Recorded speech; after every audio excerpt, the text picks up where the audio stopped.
Yo, tonight I'm gonna show you how to load up the car to the trailer. I'm in the dirt doing some bodying, and I have been using the e-brake to initiate my turn. I'm actually able to link it. I'll teach you how.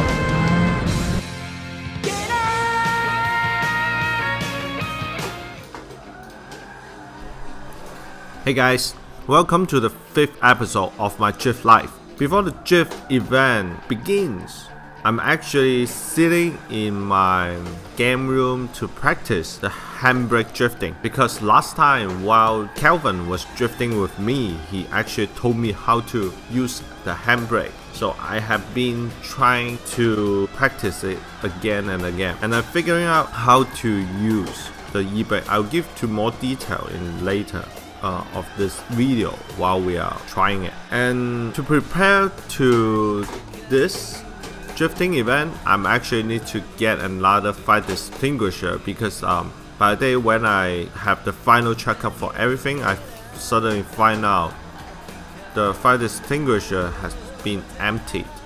It's very new to me because I have been using fire extinguisher before until the last event my car catch on fire. It is a one-time use thing.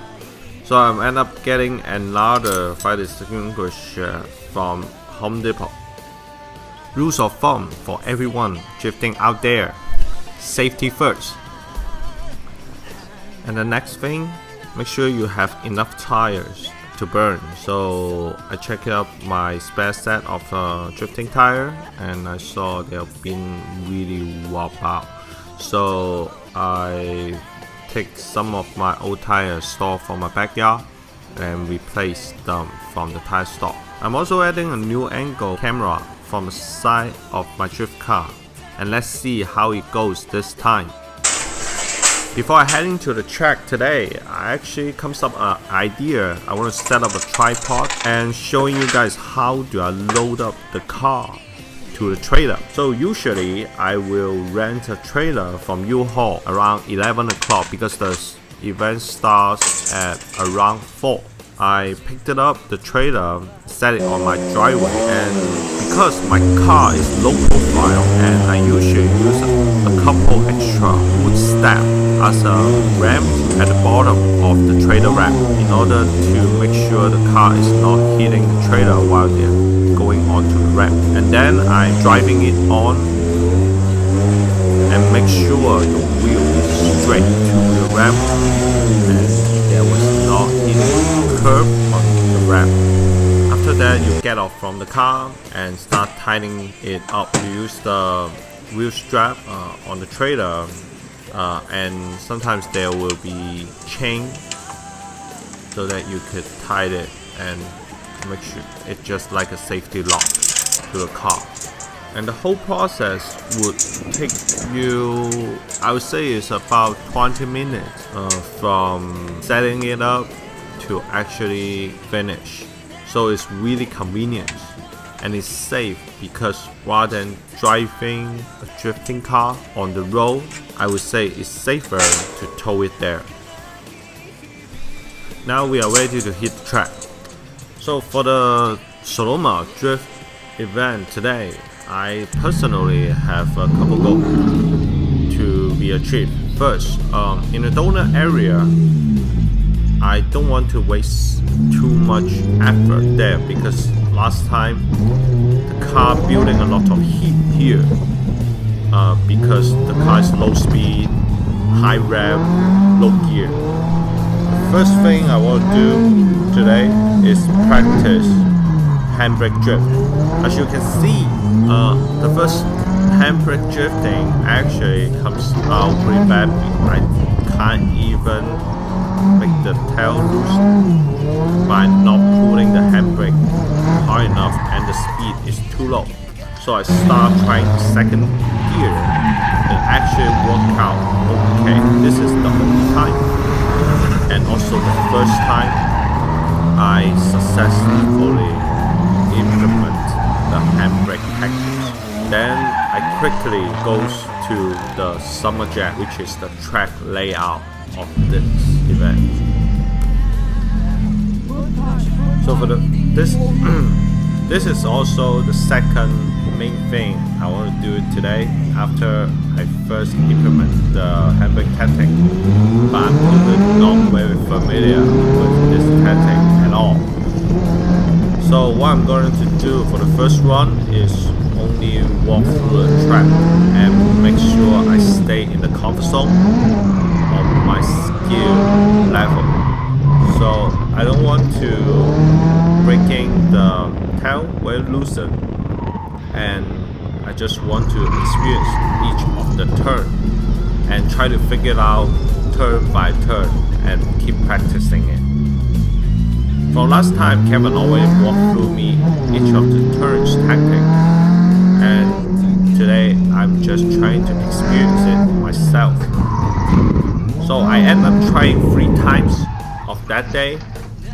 One time is spin out and make us full of dirt, but it is fun, really excited, really amazing experience.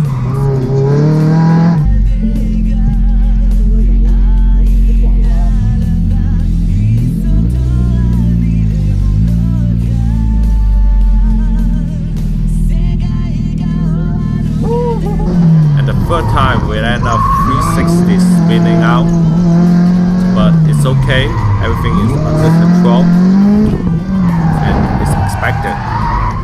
So when you're facing that, calm down, don't worry. And then the last turn, we actually make the hairpin turn able to be doing very smoothly, and this makes me and my friend really excited. Then we goes to the ski pad at 7 o'clock at night. This week, the ski pad layout has been changed compared to last event that I have attempted, and it connects with a big turn after double S turn from the beginning and have a double S turn again after the big turn. If you guys see my last couple videos, I haven't been able to execute one turn in this section from the last event, so which makes me super confused right now at the first run in the ski pad. So I don't know what I will end up with for this first run, but I'm just want to go out and try it. So it is a spin out, which is okay, because I feel like the track is actually wider than I expected. I was actually really feeling really safe by drifting and practicing in this area. If you are noticed, I'm actually using handbrakes to initiate the turns. This is my new technique I learned from this event. I think so far I implemented about like 8 to 9 times totally, but the progress is significant compared to the first time I used it. And compared to the last event, which I'm only able to use a clutch kick, I feel like it's much easier to control because my car is SR, the turbo cars. When you have clutch kick, if you clutch kick too much, that will be very easy to have a big boost and make your car spin out very easily. After you initiate the turns, the next one is you try to reduce your speed during the turn, because otherwise it's so easy to spin out. So what I use is step on the foot brake a little bit, and then once I point it at the right direction, I start to have some gases and start releasing the clutch to make the car be more looser and keep the spinning. So after 5 to 6, I don't remember how many of spin out failure runs, I actually get the first one turn implemented successfully. So what makes me even happier is I have been able to link it those double S turn after that.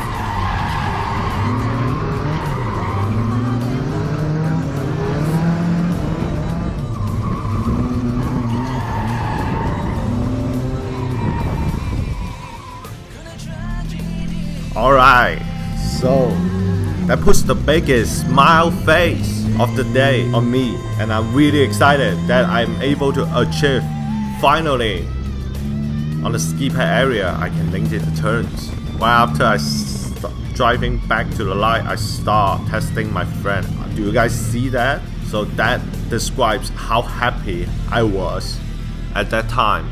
And that's also the moment I want to share with all of you guys. That's the key fun element of drifting.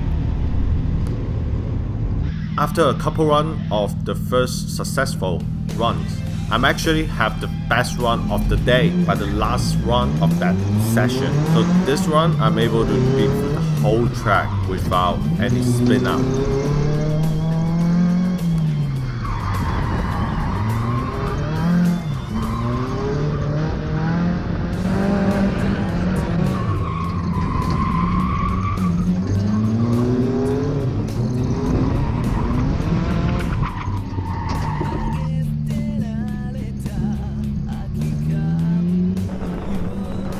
After the short break from the first session, we start the second one. And this time, my friend Johnny was sitting with me in the car because he knows now I can give him some fun. And I successfully have another run been through, and that puts a big smile on him as well. That wraps up the day. Today, I have a lot of sit time compared to the last time because I fixed the hose, the coolant, and with the high speed running, I'm actually saving a lot of tire wear out compared to the donut area. The water temperature runs great for this time. It keeps the car running so strong, so I don't have to take a lot of brake time. Instead, I have a lot of sit time. So thank you so much for watching. I hope you guys enjoy the video and see you next time.